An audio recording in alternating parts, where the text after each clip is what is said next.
Buenos días, queridas hermanas y hermanos. Como siempre, es un privilegio poder compartir la palabra. Y como mencionó el pastor Sergio, comenzamos una nueva serie y estamos practicando una habilidad teológica, una práctica que es muy buena que la hagamos como creyentes, que es darle una vista panorámica a la Biblia. ¿A qué nos referimos con eso? La Biblia es un solo relato. Es una sola historia. Y para entender lo que dice un pasaje, hay que leerlo a la luz de toda la Biblia. Hay que saber cómo encaja este pedacito dentro del gran rompecabezas que es la Biblia, ¿no? Entonces, el día de hoy vamos a comenzar con un relato acerca de confusión. Es un relato que está en el libro de Génesis, capítulo 11. ¿Será que podemos pasar la diapositiva? Esa, exacto. Permítanme leerles el texto, pero ya les voy adelantando que es acerca de la Torre de Babel. Los versículos del 1 al 9 dicen así: Hubo un tiempo en que todos los habitantes del mundo hablaban el mismo idioma y usaban las mismas palabras. Al emigrar hacia el oriente, encontraron una llanura en la tierra de Babilonia y se establecieron ahí. Comenzaron a decirse unos a otros: vamos a hacer ladrillos y endurecerlos con fuego. En esa región se usaban ladrillos en lugar de piedra, y la brea, asfalto hoy en día, se usaba como mezcla. Entonces dijeron: vamos, construyamos una gran ciudad para nosotros, con una torre que llegue hasta el cielo. Eso nos hará famosos y evitará que nos dispersemos por todo el mundo. Pero el Señor descendió para ver la ciudad y la torre que estaban construyendo. Y dijo: miren, la gente está unida y todos hablan el mismo idioma. Después de esto, nada de lo que se propongan hacer les será imposible. Vamos a bajar a confundirlos con diferentes idiomas. Así no podrán entenderse unos a otros.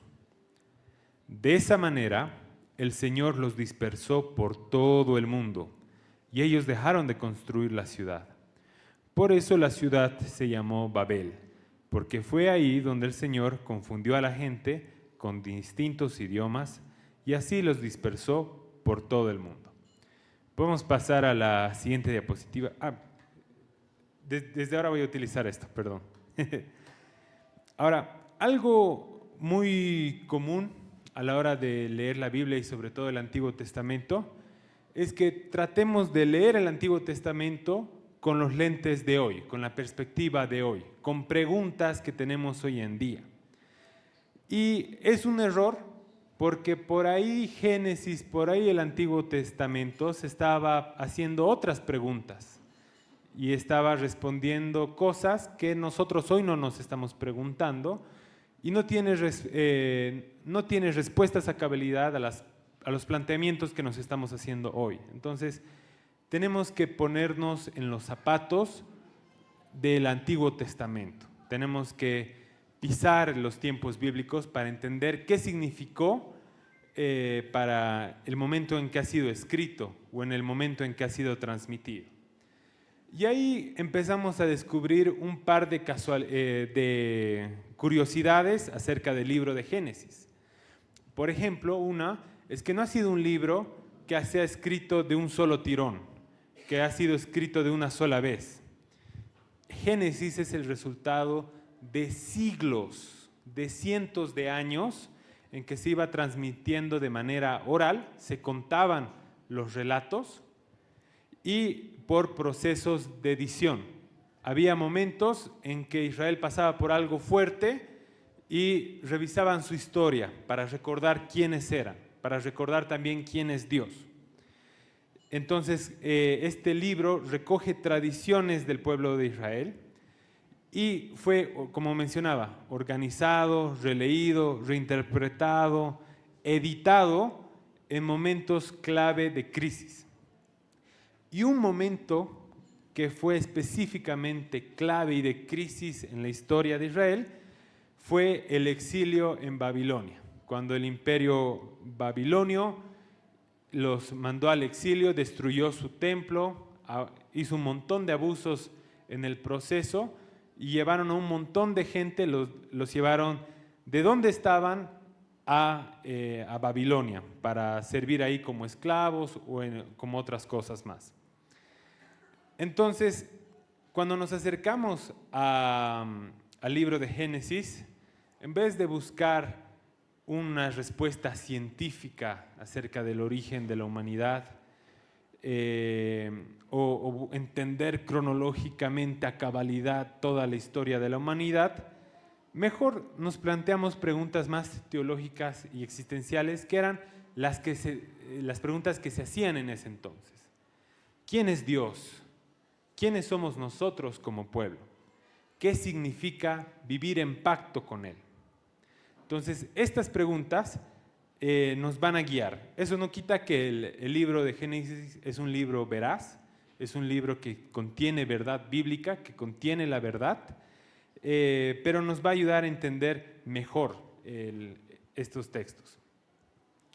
Ahora, un problema que la gente tiene al acercarse al libro y sobre todo a este texto es que empiezan a ver la confusión, la diversidad de idiomas como un castigo.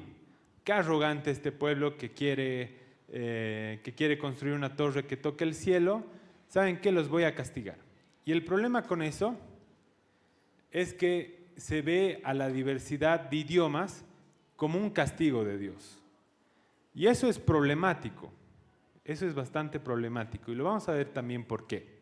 Pero otro problema es que representa a Dios como un Dios que tiene temor del progreso humano, que se siente amenazado con que la humanidad se vuelva más poderosa y capaz un día llegue a ser más poderosa que Él o que ponga en amenaza su reino. Entonces, sabemos que Dios es mucho más poderoso que la humanidad. Y si tenemos una visión de Dios como un Dios temeroso del progreso humano, acá es bastante problemático, ¿no ve? Entonces, lo que les propongo que hagamos es que veamos un poco más acerca del contexto en que ha sido escrito para entender esas sutilezas culturales que habían en el texto. Y como mencionaba antes, muchos de estos textos fueron editados o fueron ordenados mediante el exilio de Babilonia. Hay una canción de caporal cochabambina muy popular de los caporales de San Simón. Y hay una parte que dice: cuando me fui de Bolivia tras el sueño americano, con el pasar de los días me sentí más boliviano. Y acá, perdón Dani que te use de ejemplo, pero Dani conoció a Wally personalmente en Canadá, viviendo allá, y yo les puedo decir, mi hermana nunca ha sido más salteñera, ni ha sido más boliviana que cuando ha estado en Canadá. Y sucede mucho eso. Yo nunca me he sentido más cochabambino en medio de paseños o en medio de cruceños, ¿no? En medio de cambitas. Entonces, cuando el pueblo judío estaba en Babilonia, nunca se sintieron más judíos que cuando estaban exiliados, ¿no?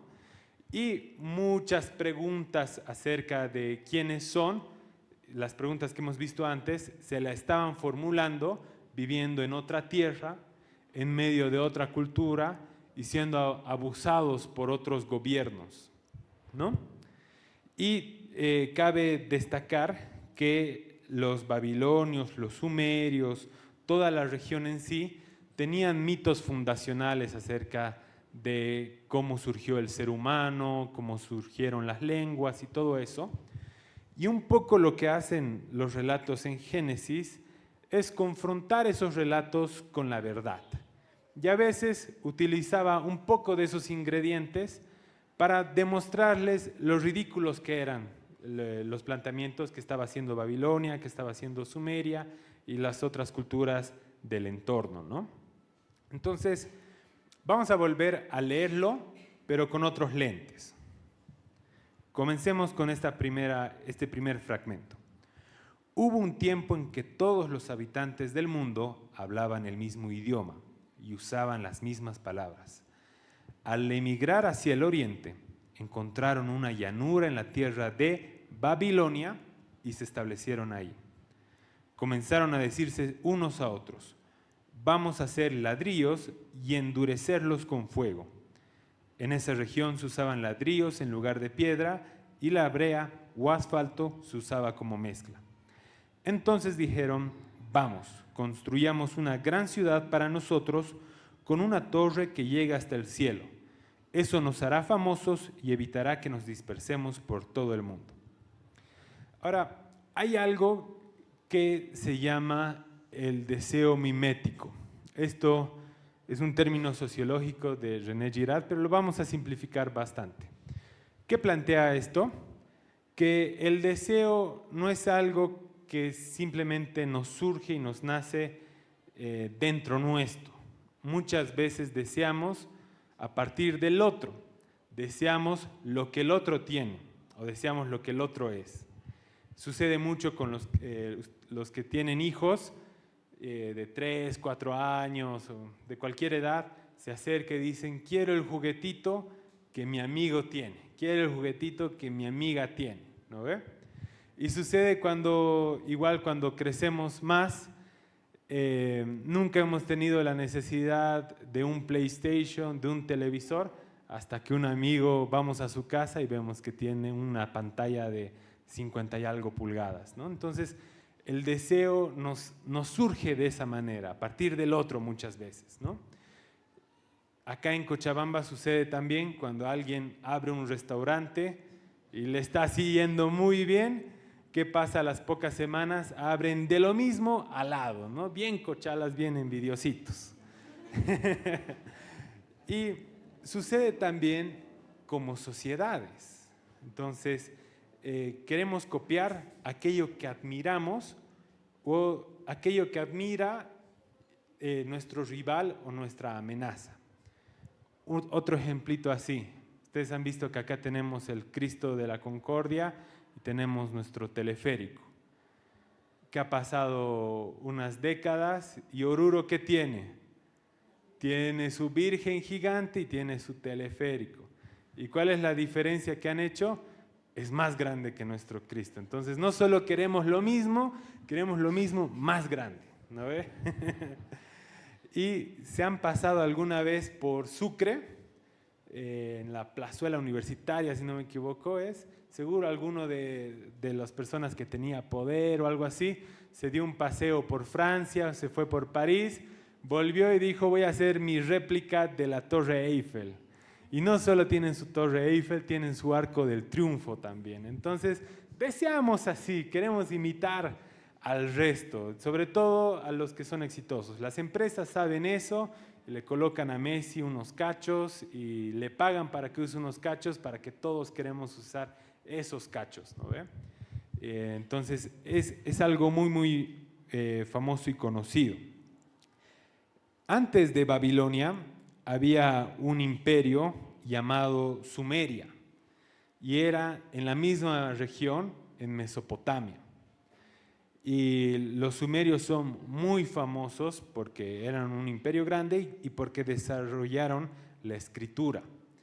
Babilonia pertenece a la misma región, no son las exactas mismas ciudades, pero han compartido el territorio y era lo más próximo que ellos tenían como a un imperio grande. Entonces, cuando Babilonia surge, estaba atenta a qué es poderoso, qué puedo imitar, qué me puede gustar como un gobierno fuerte o un territorio dominante. Y lo más cercano que tenían era Sumeria. Entonces, todos los relatos fundacionales que tenían los sumerios como que los abrazaron también, ¿no?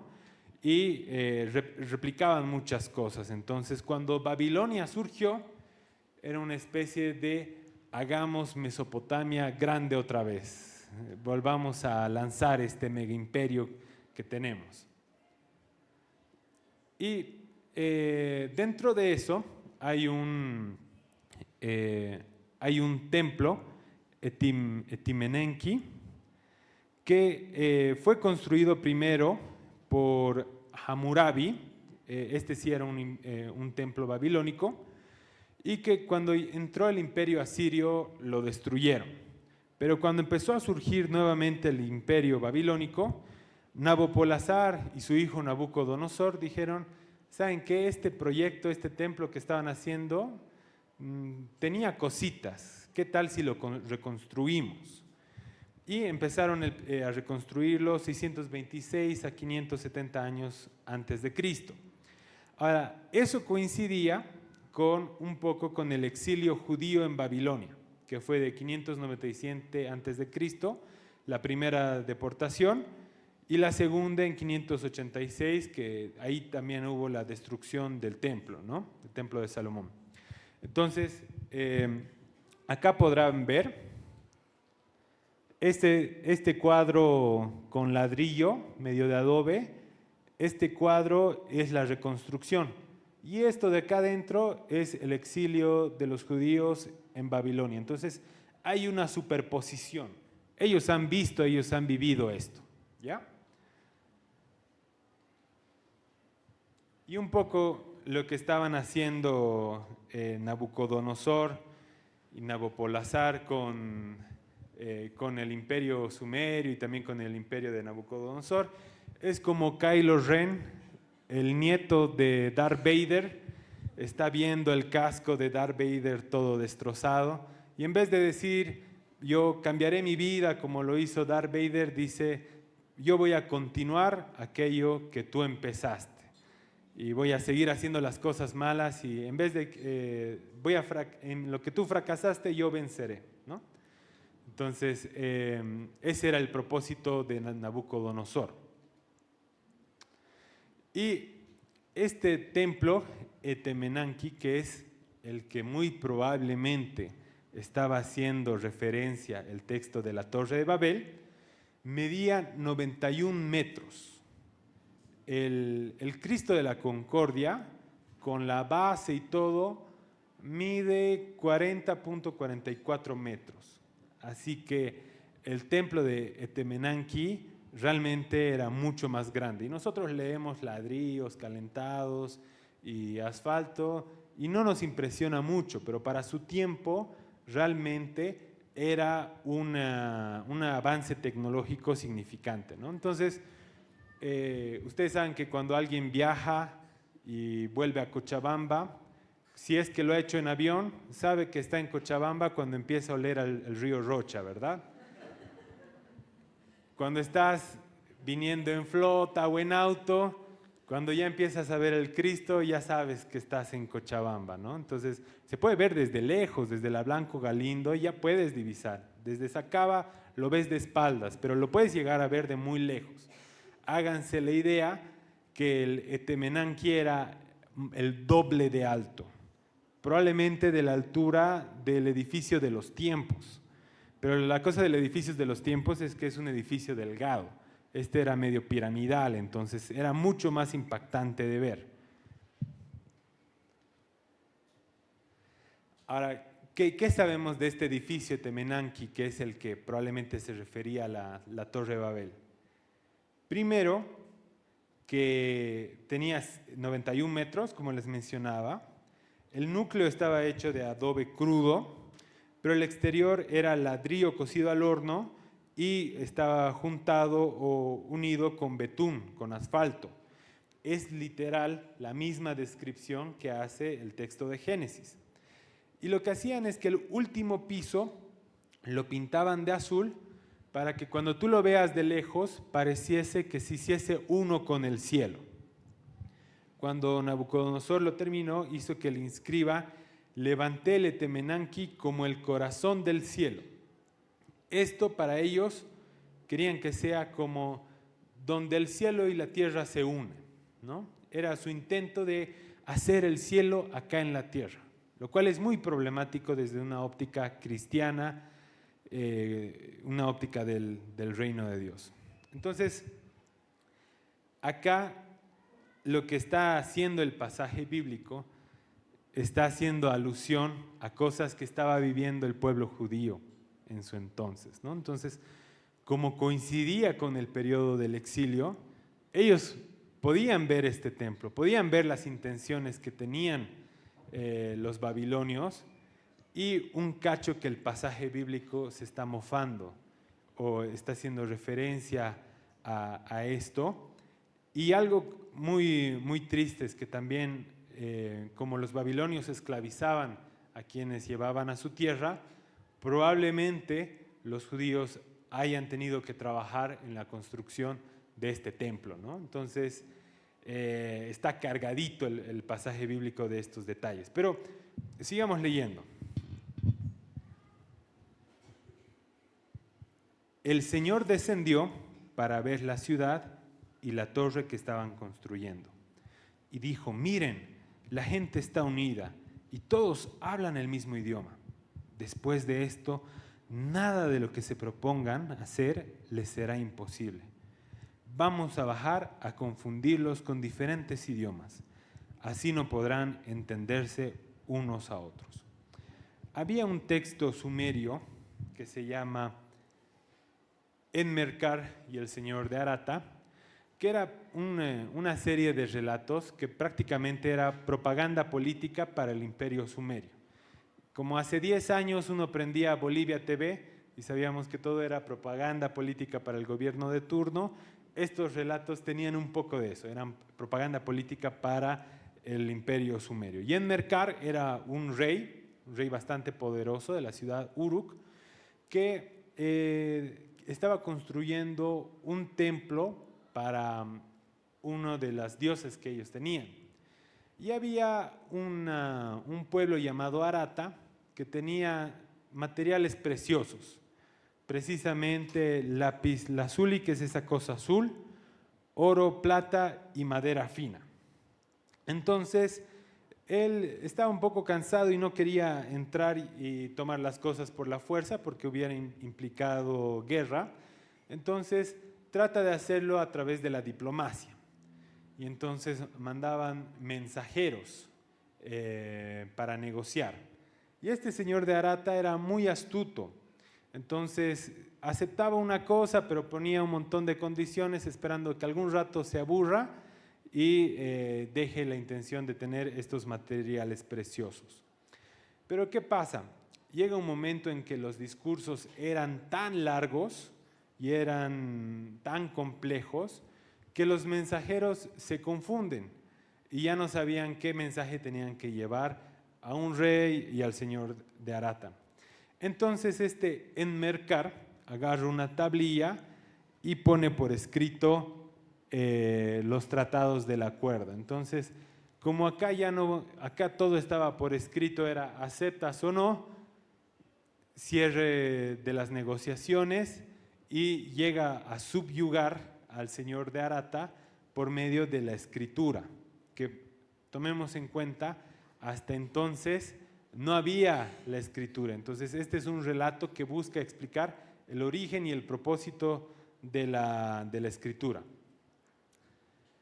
Y hay un pasaje de este relato que habla acerca de un mundo feliz cuando hablemos un solo idioma, y era algo muy popular en su tiempo.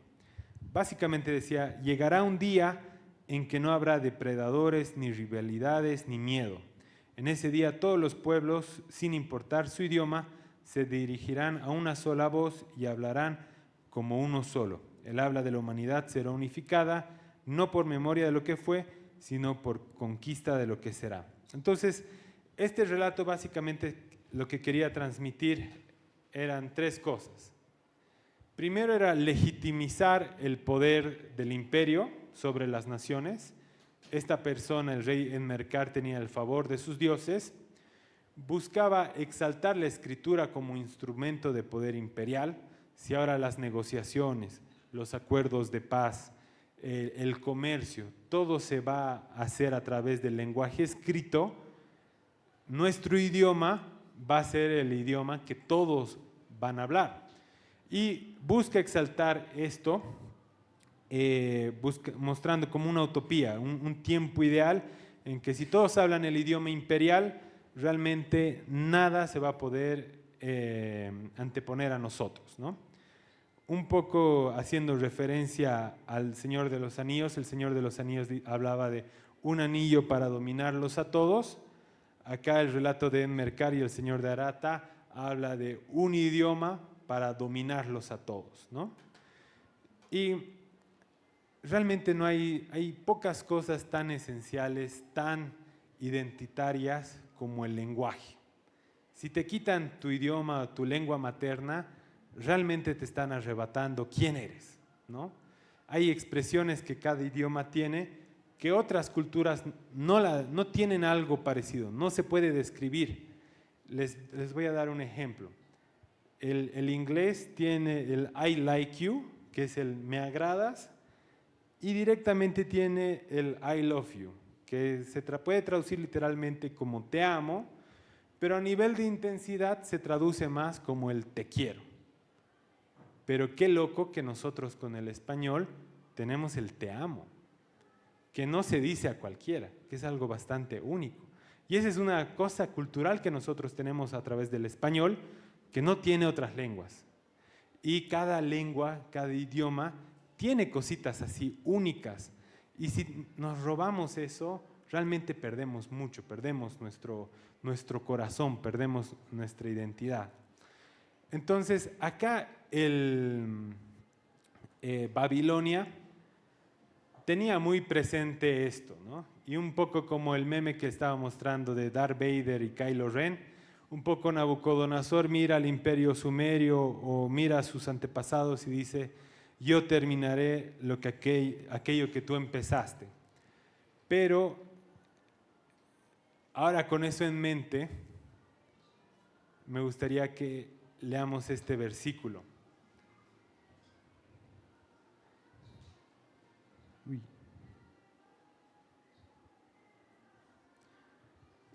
Acá es cuando desciende y dice Dios, miren, la gente está unida y todos hablan el mismo idioma. Después de esto, nada de lo que se propongan hacer les será imposible. Acá Génesis está haciendo casi que una cita textual de aquello que era el sueño de los babilonios y el sueño de los sumerios. Ellos dicen, si nosotros nos unimos y todos hablamos el idioma imperial, no va a haber nada imposible para nosotros. Y acá un poco, lo que antes parecía que Dios estaba temeroso del progreso humano, en realidad con eso en mente comienza a ser Dios burlándose de los sueños de Babilonia, ¿no? Entonces, por eso es importante conocer el contexto para ver otra cosa, las connotaciones que tiene el texto.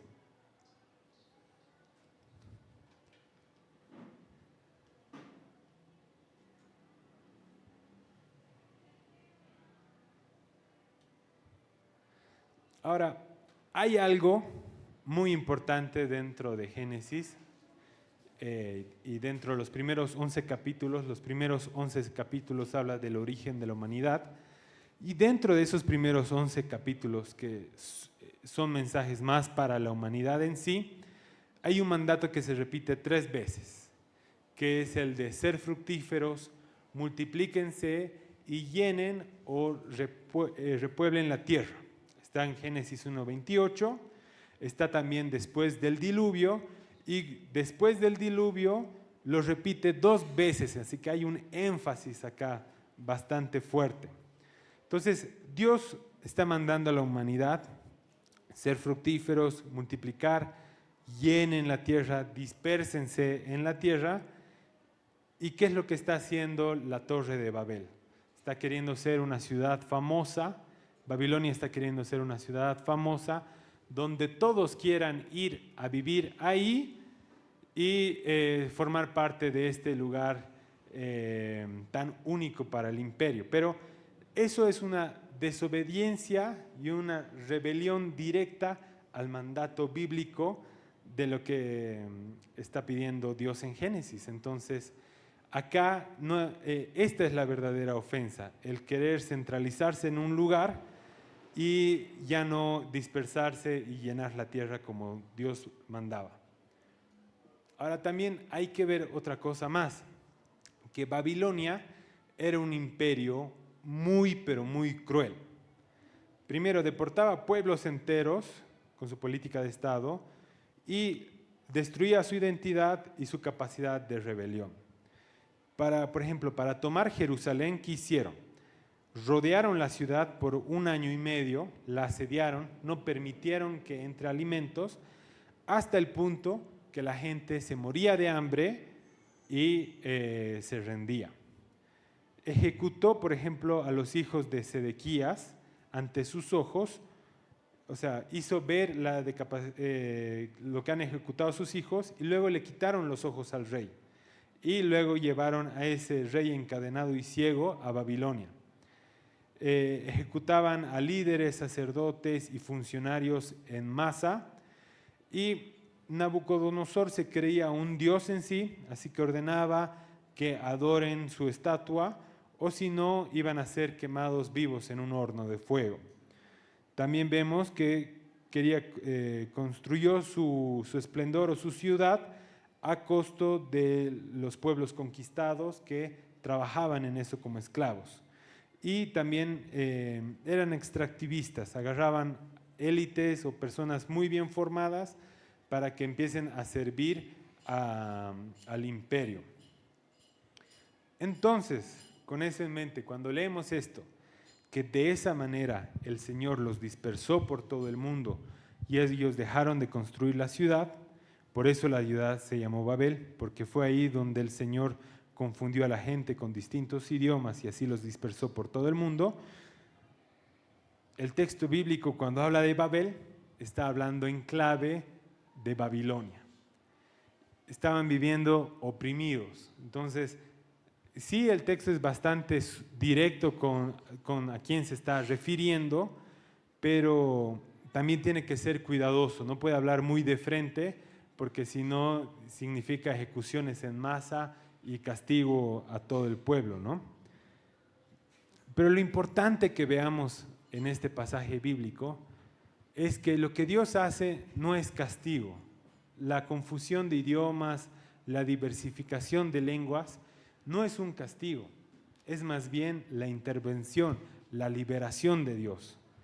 Él confunde los idiomas para liberar a la humanidad de un sistema destructivo y opresor como es Babilonia.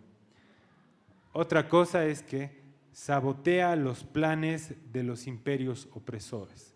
El plan de Babilonia, el plan de Babel, era construir un imperio, una torre donde todos se concentren, pero él confunde los idiomas, hace que ese proyecto se quede a medias y sabotea así los planes de estos sistemas opresores. También confronta a Babilonia, confronta a estas civilizaciones con la verdad de su soberanía. Nadie puede hacer el cielo aquí en la tierra. El único que tiene potestad para eso es Dios. Y en cierta forma también se ríe de quienes creen que pueden construir su propio cielo. Y hay una cita de esto exactamente en el Salmos 2:4 que dice explícitamente: Dios se burla de quienes creen que pueden construir su propio cielo, de quienes creen que pueden estar por encima de él. Y en ese sentido, la unión no es un problema. No es que Dios está castigando que todos hablen un mismo idioma o que haya unidad en sí. El problema no es la unión, el centro es lo importante. En Babel se estaban uniendo por arrogancia, por autosuficiencia, por creerse más que Dios y para conquistar y abusar de las otras naciones. Pero en cambio, si nosotros nos unimos en Jesús o ponemos nuestro centro en Jesús, la unión es por amor y es para servir. Hemos visto en la ascensión, cuando Jesús asciende, hemos visto también cuando Jesús hace el mandato de la Gran Comisión, nos manda ir por las naciones, pero para amar y servir, ¿no? Y hay un pasaje muy interesante y muy lindo en Juan 17, 21, cuando Jesús ora por sí mismo, cuando Jesús ora por sus discípulos y por los discípulos que van a venir después. Él dice, te pido que todos sean uno, para que den testimonio al mundo de que tú me enviaste. Entonces, la unión no es el problema. ¿Quién es nuestro centro? Ahí es realmente lo importante. Si ponemos nuestro centro en Jesús, es una unión con propósito, con un propósito positivo. Y esa unidad no borra diferencia, no mata idiomas, las atraviesa con el Espíritu Santo. Y esto es muy lindo y es muy importante que recordemos que el reino de Dios no es un imperio que abusa, como lo es Babilonia, sino es un reino que ama y sirve y restaura a las naciones, como también lo hemos visto en la prédica de cuando Jesús entra a Jerusalén. ¿Y quieren que les cuente cómo terminó el templo de Etemenanki, la torre de Babel? Perdón. Bueno, primero, la primera versión original la destruyó el reino de Asiria cuando llegó. Si bien Nabucodonosor llegó a reconstruirla, poco tiempo después Babilonia fue corto como imperio. Llegó otro imperio y lo dejaron abandonado hasta que llegó a las ruinas. Luego, cuando Alejandro Magno llegó a conquistar ese territorio también, estaba tan descuidado que para él fue mejor destruirlo y tratar de reconstruirlo una vez más, pero más grande. ¿Y qué fue lo que pasó?